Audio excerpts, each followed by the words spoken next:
नमस्कार। मैं Shashi Prabha Saraswat, associate professor Hindi, Shri Kalyan राजकीय कन्या महाविद्यालय सीकर। प्रिय विद्यार्थियों, आज के अध्ययन का विषय है संत साहित्य की ऐतिहासिक भूमिका। निबंध की तात्विक विवेचना आज हम करने जा रहे हैं। हिंदी साहित्य की समृद्धि में अपना अनन्यतम योगदान देने वाले साहित्यकारों में डॉक्टर रामविलास शर्मा जी का स्थान अग्रणी रहा है। आप प्रगतिवादी समीक्षा के अग्रगण्य मनीषी रहे हैं। शर्मा जी का जन्म उत्तर प्रदेश में 1912 ईस्वी में हुआ था। शर्मा जी ने अंग्रेजी विषय का अध्यापन किया तथा महाकवि सूर्यकांत त्रिपाठी निराला के सानिध्य में रहे। आपने अपने जीवन में विपुल मात्रा में साहित्य का सृजन किया। डॉक्टर शर्मा जी को प्रासंगिक किए बिना हिंदी साहित्य का वर्तमान समीक्षा और निबंध समझना आसान नहीं है। डॉक्टर शर्मा मूलतः अंग्रेजी विषय के अध्यापक थे और प्रत्यक्ष रूपेण उनका संबंध अंग्रेजी साहित्य से रहा, परंतु वे हिंदी के ख्यातनाम विद्वान रहे हैं। आपने हिंदी साहित्य के अंतर्गत आलोचना विधा को एक नूतन रूप दिया है। आपकी आलोचनात्मक रचनाओं में प्रगतिवादी दृष्टिकोण स्पष्ट रूप से परिलक्षित होता है। आप आलोचक के रूप में जितने स्पष्टवादी, प्रखर और निर्भीक रहे हैं, कविता क्षेत्र में उतने ही कोमल, सौंदर्य, पारखी, ग्राम्य जीवन के कुशल चितेरे भी रहे हैं। भारतीय युग के विशेषज्ञ होने के साथ निराला जी की साहित्य के गहन अध्येता भी रहे हैं।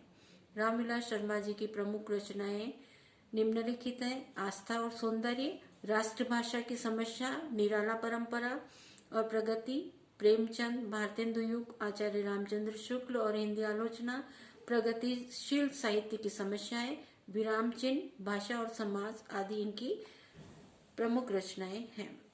संत साहित्य की ऐतिहासिक भूमिका शीर्षक निबंध भक्तिकालीन संत साहित्य की महत्ता को रेखांकित करता है।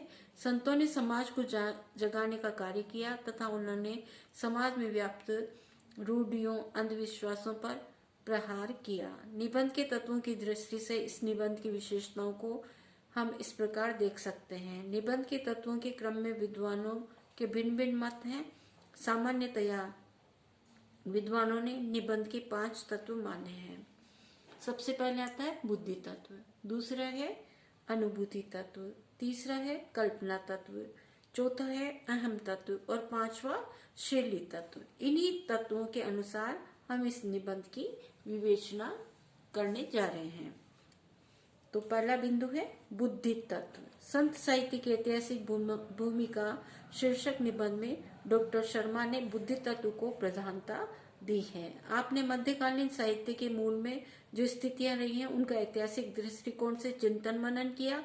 शर्मा जी के अनुसार संत साहित्य का स्रोत भारतीय जनता का हृदय था।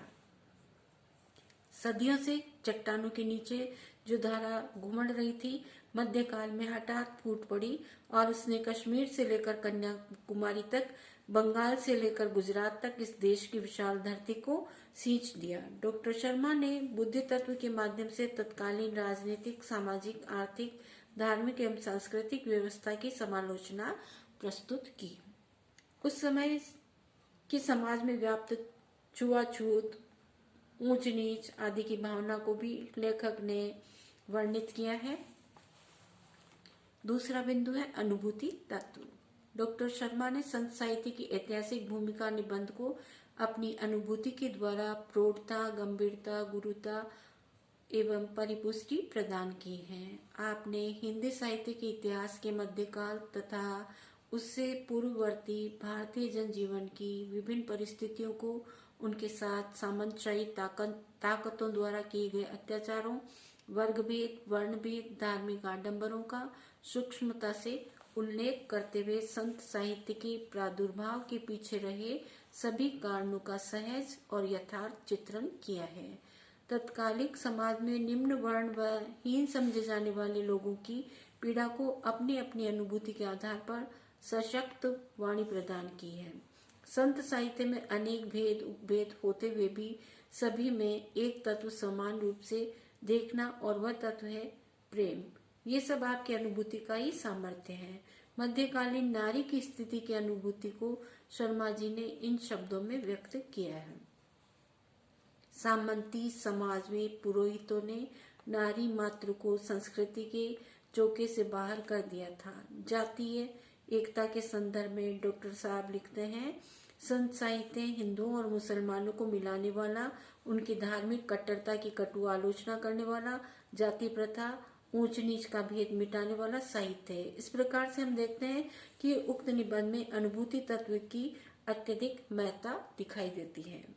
कल्पना तत्व, डॉक्टर शर्मा ने आलोचना निबंध में उक्त विषय का समग्र रूप अंकित किया है। शर्मा जी ने तत्कालीन सामाजिक स्थिति का चित्रांकन किया है। आपने संत साहित्य की ऐतिहासिक भूमिका निबंध में जिन भावों और विचारों को प्रदर्शित किया है वे पाठकों के हृदय पटल पर उसी रूप में अंकित हो जाते हैं। अपनी कल्पना शक्ति के माध्यम से शर्मा जी ने मध्यकालीन सामाजिक, राजनीतिक, आर्थिक, सांस्कृतिक, धार्मिक परिस्थितियों का एक प्रकार से प्रत्यक्षीकरण करवा दिया है। लेखक ने संत साहित्य की ऐतिहासिक भूमिका इस रूप से कल्पित की है। संत साहित्य की ऐतिहासिक भूमिका है कि उसने सामंती बंधनों का विरोध करके सहज मानवता की प्रतिष्ठा की। उसने जनता की जातीय और जनवादी चेतना को पुष्ट किया और उसके क्रोध, आशा और विजय कामना को वाणी दी।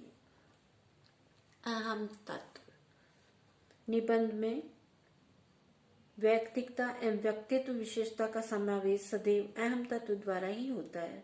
शर्मा जी ने भी संत साहित्य की ऐतिहासिक भूमिका शीर्षक निबंध में अपने व्यक्तित्व का पुट देकर अपने निबंध को विशिष्टता प्रदान की है। जैसे भारत में अंग्रेजी राज कायम होने से पहले यहाँ साहित्य की जो देशव्यापी धारा प्रवाहित थी उसे हम संत साहित्य कहते हैं। इस धारा का स्रोत न तो राज दरबार थे न मंदिर और मस्जिद। शर्मा जी ने अपने निबंध में मनोवृत्ति को समाविष्ट किया। यही कारण है कि शर्मा जी के तत्कालीन सामाजिक, राजनीतिक, सामंती व्यवस्था की तो भर्त्सना की है, साथ ही अंग्रेज साम्राज्यवादियों की सोच को भी निराधार बताया है। शर्मा जी ने इस निबंध में अपने हृदय की कोमलता और सरसता को मध्यकालीन समाज के निम्न वर्ण के दीनहीन लोगों व तात्कालिक नारी जीवन के प्रति व्यक्त किया है। अंतिम तत्व आता है शैली तत्व। इस तत्व के अंतर्गत निबंध रचना एवं विचारों की अभिव्यक्ति आती है। शर्मा जी ने अपने निबंध संत साहित्य की ऐतिहासिक भूमिका को अपनी शैली से अत्यधिक रोचक, आकर्षक, मनोरंजक, प्रभावोत्पादक एवं भावप्रेषणीय बनाया है। शर्मा जी ने भारत के प्राचीन साहित्य का अध्ययन प्रगतिवादी दृष्टि से किया है तथा वर्तमान के लिए उसके प्रासंगिक तत्वों को रेखांकित किया है। शर्मा जी के अपने इस निबंध में विवेचनात्मक, आलोचनात्मक, परिचयात्मक, भावात्मक, उदाहरणात्मक, समीक्षात्मक, विवरणात्मक तथा इतिवृत्तात्मक इत्यादि शैलियों का प्रयोग किया है। सामान्यतः आपकी शैली वक्रतापूर्ण, व्यंजनागर्भित और कलात्मक है। डॉक्टर शर्मा के निबंधों की भाषा में स्पष्टता, ओज व सहजता को विशेष स्थान प्राप्त है। बीच बीच में हास्य, व्यंग्य और विनोद के विभिन्न प्रयोग दिखाई देते हैं।